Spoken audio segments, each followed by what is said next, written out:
Belum ada keterlibatan pihak ketiga. Hanya sekarang kita kepolisian tidak menghentikan ini, tidak ada SP3 sama sehingga saja, dibuka. sama saja tidak dihentikan tapi digantung. Gimana Pak Nikolai? Sama saja kan?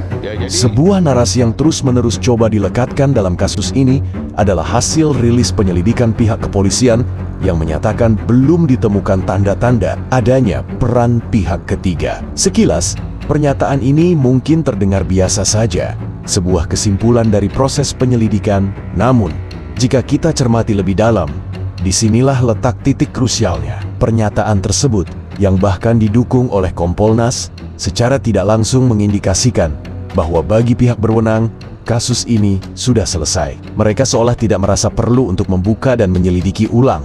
Bahkan ketika setumpuk kejanggalan dan bukti baru diajukan oleh pihak keluarga melalui kuasa hukumnya. Pertanyaannya, apakah semudah itu mengabaikan keberatan dari keluarga korban? Apakah suara hati dan rasa keadilan keluarga yang ditinggalkan bisa begitu saja dikesampingkan? Dalam sistem hukum yang adil, Novum seharusnya menjadi pintu gerbang untuk membuka kembali penyelidikan. Apalagi jika ada dugaan kuat ketidaksesuaian hasil rilis dengan fakta di lapangan. Ini bukan sekadar memperdebatkan teknis hukum, tetapi tentang esensi keadilan itu sendiri.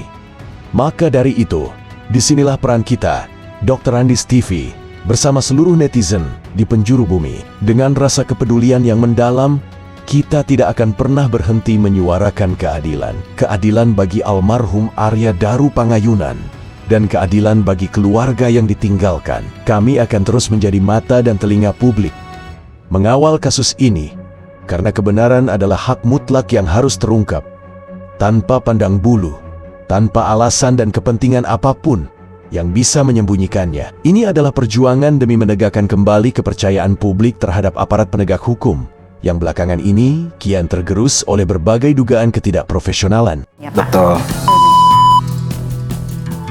Halo rekan-rekan semua, saudara-saudari sebangsa dan setanah air dimanapun berada. Kembali lagi bersama saya di Dr. Andus TV.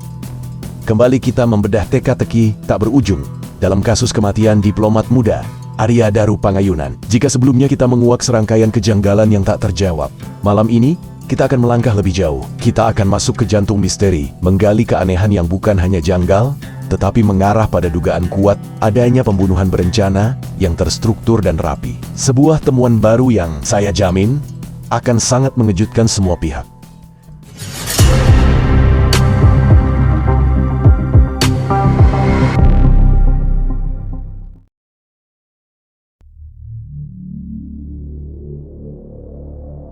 Mari kita masuk ke pembahasan kejanggalan pertama. Namun perlu diketahui bahwa dalam pembahasan ini membutuhkan kejelian dan ketajaman analisis, pengolahan citra digital. Kejanggalan ini bukan sekadar detail kecil, melainkan sebuah anomali yang bisa meruntuhkan seluruh narasi yang selama ini coba dibangun. Kita akan berbicara tentang sisa gulungan lakban yang ditemukan di samping almarhum Arya Daru. Sebuah temuan yang setelah kami analisis menggunakan metode digital image processing atau forensik digital, menunjukkan adanya indikasi manipulasi data. Dalam dunia investigasi modern, forensik digital adalah senjata ampuh untuk mengungkap kebenaran di balik sebuah gambar atau video. Metode ini memungkinkan kita untuk memanipulasi, menganalisis, dan mengekstraksi informasi dari gambar digital menggunakan algoritma komputer, bahkan hingga mendeteksi pola atau perubahan yang tidak kasat mata. Ini adalah seni dan proses pengeditan gambar secara digital untuk mendapatkan gambaran yang sesungguhnya, jauh melampaui apa yang terlihat di permukaan. Setelah melalui proses analisis mendalam terhadap berbagai cuplikan video dan foto yang tersebar di internet dan media sosial, kami menemukan sebuah fakta yang mencengangkan. Fakta yang sesungguhnya adalah sisa gulungan lakban yang berada di samping almarhum Arya Daru sesungguhnya tidak ada. Bagaimana bisa? Kami mengamati dengan seksama, melakukan zoom in pada cuplikan video yang beredar, dan disitulah keanehan itu muncul. Terlihat jelas adanya gambar yang double atau ganda, seolah-olah ada dua gulungan lakban yang saling berdampingan. Dalam dunia nyata, posisi gulungan lakban yang berdampingan seperti itu hampir mustahil kita temui, kecuali jika memang ada upaya sengaja untuk melakban dari dua arah berlawanan, yang dalam konteks peristiwa ini justru sangat tidak masuk akal. Maka, Berdasarkan hasil analisis citra digital yang kami lakukan, bisa disimpulkan bahwa diduga kuat terdapat upaya manipulasi data digital dalam cuplikan video yang beredar selama ini. Pertanyaan besar pun muncul. Siapakah yang melakukan manipulasi data digital ini? Manipulasi data digital dalam sebuah bukti adalah tindakan serius yang bisa mengaburkan fakta dan mengarahkan penyelidikan ke arah yang salah.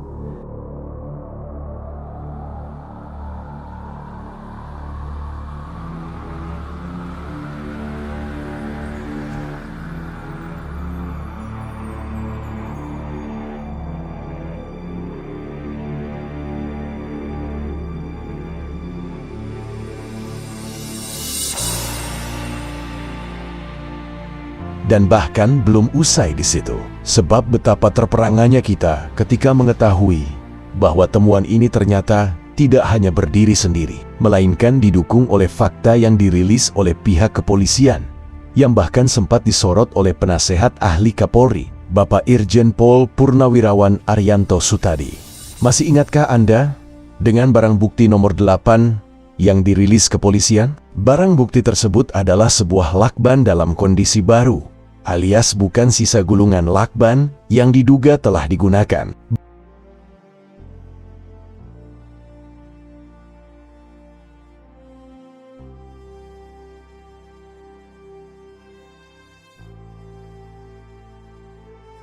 Sementara penasehat ahli Kapolri Arianto Sutadi menyayangkan ketidakjelian penyelidik Polda Metro Jaya dalam hadirkan barang bukti lakban yang diperlihatkan dalam gelar perkara. Bukanlah lakban yang melilit wajah Arya Daru sehingga menimbulkan pertanyaan di...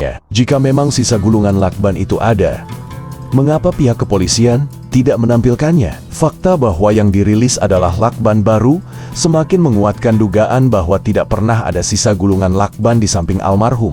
Dan gambar yang beredar di media sosial adalah hasil manipulasi.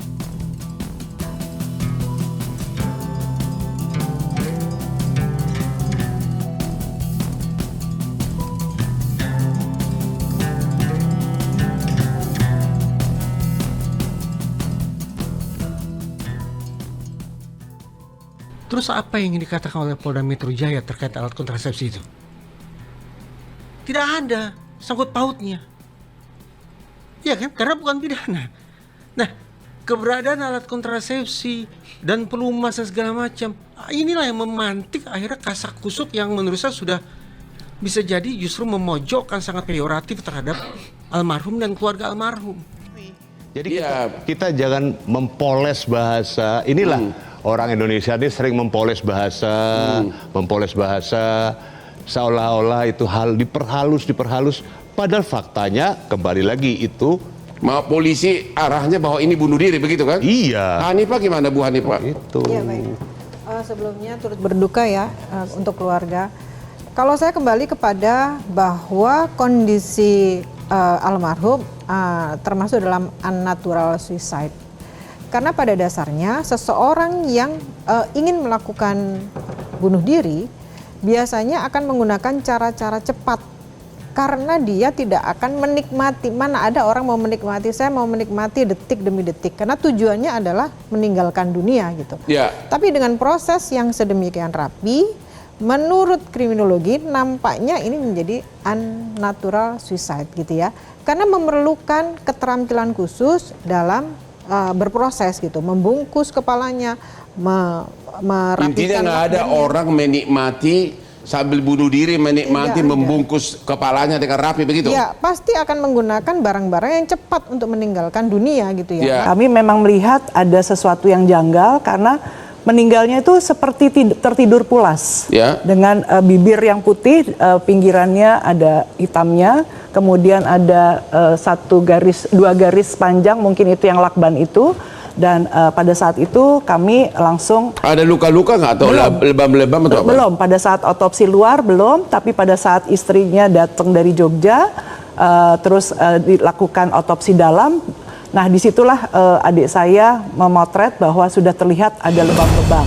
Lebamnya adalah di sini, sama di sebelah sini, kemudian di mulut, di dalam. Itu apa, bekas penganiayaan? Sepertinya ya dengan benda tumpul ya. Benda Kalau tumpul. menurut kami seperti itu. Jadi kami memastikan sekali bahwa almarhum Aryan Daru Pangayunan ini tidak bunuh diri. Jadi keluarga memastikan dengan melihat luka-luka lebam bahwa almarhum bukan meninggal karena bunuh diri. Betul. Seperti kata polisi. Betul.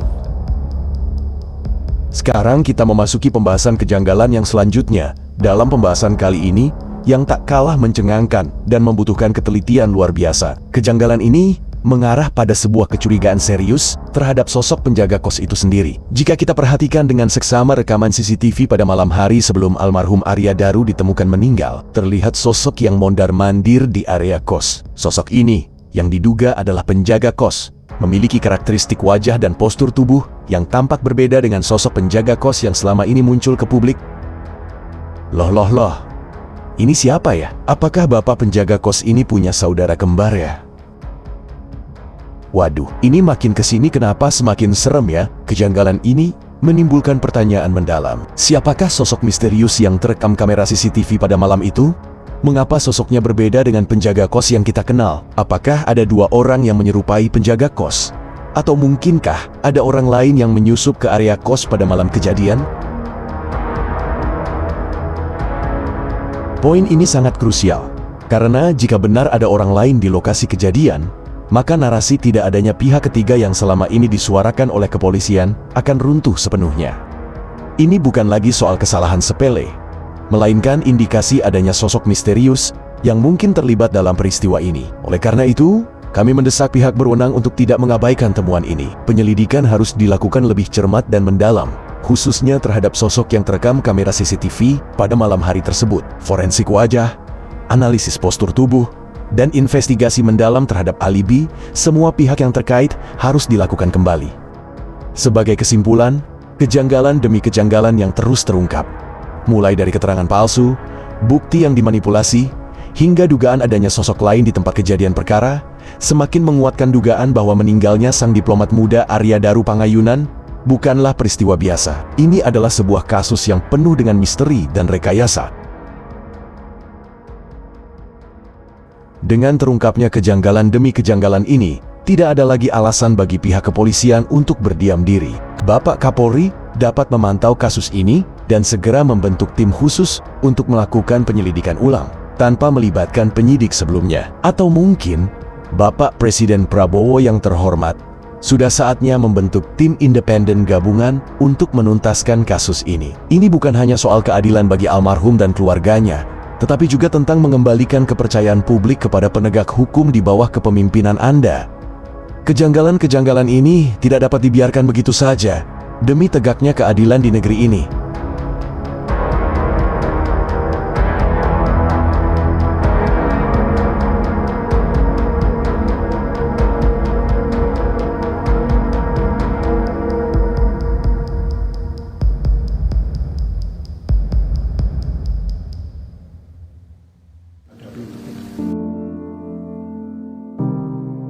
Baiklah rekan-rekan semua saudaraku sebangsa dan setanah air. Saya rasa sekian dulu pengungkapan kejanggalan-kejanggalan pada segmen kali ini dalam kasus kematian diplomat muda Arya Daru Pangayunan. Ini bukan akhir, melainkan jeda sejenak, karena masih banyak temuan-temuan yang akan kita bongkar satu persatu melalui analisa secara komprehensif di episode selanjutnya. Dan kita akan kembali dengan fakta demi fakta baru yang akan semakin membuka mata kita semua.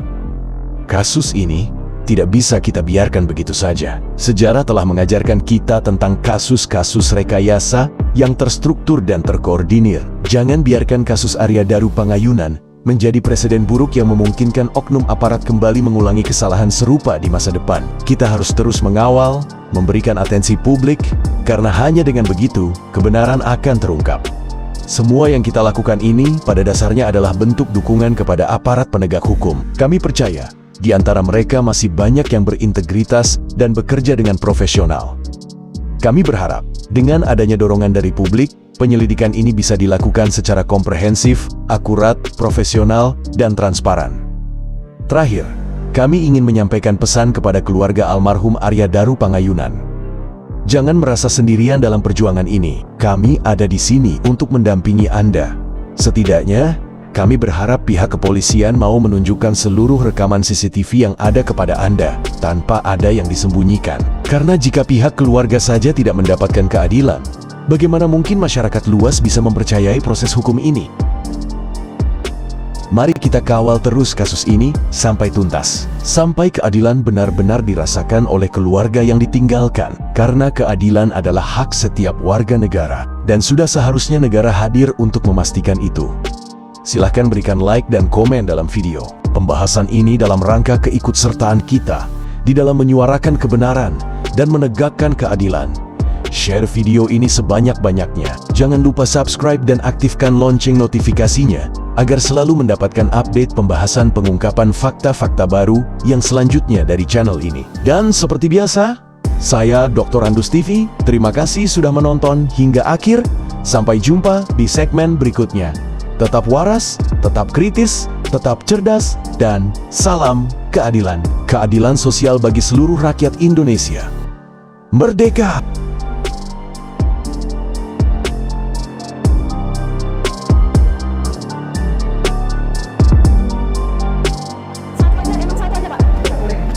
Satu kamera aja. Itu aja kalau mau. Oh iya, satu aja Bapak maaf. Oh gitu. Baik. Tapi kalau untuk direkam Pak kan kita HP aja kalau mau. Oh begitu. Kalau di sini aja ya Pak ya. Bapak tuh dikasih ini loh.